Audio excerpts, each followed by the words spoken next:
कितनी रिकत अंगेज हदीस है वो बुखारी मुस्लिम की हदीस शिफात, जिसमें नबी इस्लाम शिफात करेंगे और आप अल्लाह ताला से इजाजत तलब करेंगे, अल्लाह ताला आपके लिए तादाद मुकर्रर करेगा। बुखारी मुस्लिम में आता है कि जब मैं आखिरी दफा जहन्नम की तरफ जाऊंगा अपने उम्मतियों को जहन्नम से निकालने के लिए अल्लाह ताला के इज़्न से, तो दारोगा जहन्नम सैयदना मालिक अलैहिस्सलाम कहेंगे कि या रसूलल्लाह, अब आपका कोई उम्मती भी जहन्नम में नहीं है सवाए उस शख्स के कि जिसे कुरान ने रोक रखा, और वो कभी भी अब जन्नत में नहीं जा सकेगा जिसे कुरान ने रोक लिया। यानी कुरान ने अगर रोक लिया किसी को जन्नत में जाने से, तो नबी इस्लाम उसकी शफाअत नहीं कर सकते। और कुरान ने किसे रोका है? इन्नहु मन युशरिक बिल्लाह फक़द हर्रमल्लाहु अलैहिल जन्नह व मअवाहु अन्नार व मा लिज़्ज़ालिमीन मिन अंसार। बेशक जिसने अल्लाह के साथ शिर्क किया, अल्लाह ने उस पर जन्नत हराम कर दी है, उसका ठिकाना जहन्नम है और वहां उसका कोई मददगार नहीं होगा। हत्ता के सय्यदुल अव्वलीन वल आखिरीन, शफीउल मुज़निबीन, रहमतुल लिल आलमीन, खातमुन नबिय्यीन, सय्यदुना व मौलाना इमाम आज़म मुहम्मद रसूलुल्लाह सल्लल्लाहु अलैहि वसल्लम भी उसके कुछ काम किए हैं। बुखारी मुस्लिम दोनों में हदीस है, अल्लाह ताला ने हर नबी को एक मकबूल दुआ दी थी जो उसने दुनिया ही में कर ली। उसी दुआ की वजह से कौम नूह भी बर्बाद हुई, हज़रत नूह अलैहिस्सलाम ने दुनिया में दुआ कर ली। मैंने अपनी दुआ संभाल के रखी है क़यामत के दिन के लिए, और मेरी इस दुआ से मेरे हर उम्मती को नफा पहुंचेगा जिसने दुनिया में किसी किस्म का शिर्क किया हुआ।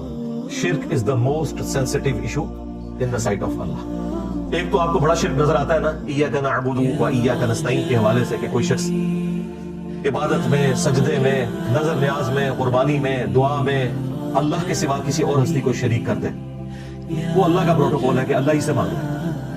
और एक वो शिर्क जो आपकी नजरों से ओझल है, लेकिन अल्लाह ताला ने उसे शिर्क की बयान किया है, वअक़ीमुस्सलाह वला तकूनु मिनल मुशरिकीन। देखना, नमाज को कायम करना और मुशरिक ना, यानी मुसलमान तो ऐसा हो ही नहीं सकता जो नमाज छोड़ दे। इसकी तरफ किसकी तवज्जो है? क्या ये कुरान की गुस्ताखी नहीं हो रही है कि कुरान तो कह रहा है कि नमाज न पढ़ने वाला मुशरिक है, और बेनमाजी जो है कुरान जलने के ऊपर सीख पा हुआ है।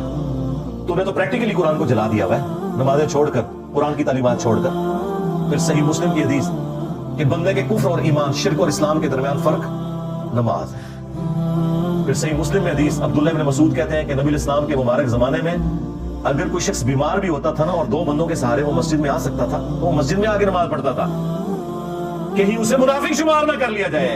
और सहाबा किराम को क्या पता था कि पाकिस्तान में करोड़ों लोग शनाख्ती कार्ड में मुसलमान हैं, नमाज एक भी ना पढ़कर। ये तो बड़ा आसान इस्लाम है, लेकिन इस इस्लाम ने आपको कोई फायदा नहीं देना।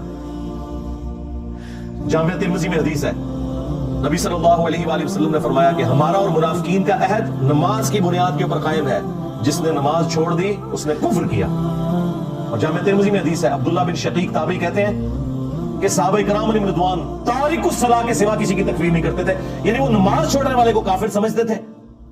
अगर कोई गुनाह था जिसकी बुनियाद पे सहाबा इकराम लोगों को काफिर समझते थे, वो नमाज छोड़ने का गुनाह है। अब मुझे बताया, सहाबा इकराम के नजदीक क्या पाकिस्तानी कौम मुसलमान है? तो उसी कहते इस्लामी निजाम में थे नाफिज करना है। किधर होते हैं? पहले मुसलमान से कर लो इन्होंने, फिर इकामत दीन भी हो जाएगी, इस्लामी निजाम भी हो जाएगा। फिर सुनन नबी दाऊद में हदीस है, नबी इस्लाम ने फरमाया कि क़यामत के दिन सबसे पहले सवाल होगा नमाज के बारे में। क़यामत के दिन अगर इसका सवाल ये वाला आसान हो गया तो अगले मामला उसके लिए आसान हो जाएंगे, और इसमें फंस गया तो फिर मारा गया। और अबू दाऊद में हदीस है, जब बच्चा 7 साल का हो जाए उसे नमाज का हुक्म दो, और 10 साल का वो नमाज ना पढ़े तो मारो उसे, और बच्चों के 10 साल की उम्र में बिस्तरे भी अलग कर दो। फिर जो मुस्नद अहमद के अंदर हदीस है कि नबी इस्लाम ने फरमाया कि नमाजी के लिए नमाज क़यामत के दिन रोशन दलील होगी, नूर होगी, निजात का जरिया होगी। और जिसने नमाज छोड़ दी उसके लिए ना तो कोई दलील है क़यामत के दिन अल्लाह के हुजूर बचने की, ना कोई निजात वाला मामला है, उल्टा उसका हशर कारून, फिरौन और हामान के साथ होगा। यानी होगा मुसलमान, लेकिन खड़ा किसके साथ होगा? फिरौन के साथ, वो जो दुनिया में कहता था कुछ भी है तेरे महबूब की उम्मत से, वो। और इब्न माजा में हदीस है, साहबी कहते हैं नबी इस्लाम ने मुझे वसीयत की थी कि नमाज ना छोड़ना, अगर तूने नमाज छोड़ दी तो अल्लाह का जिम्मा फिर उठ गया तुझसे, अल्लाह ताला ने कोई गारंटी नहीं तेरी ली भी। तो नमाज और कुरान ये आज के 2 तोहफे हैं मेरी तरफ से उस दुखी उम्मत के लिए जिसे स्वीडन में कुरान के जलने का गम है, लेकिन वो खुद कुरान को आग लगाए हुए हैं, इंटेलेक्चुअल आग।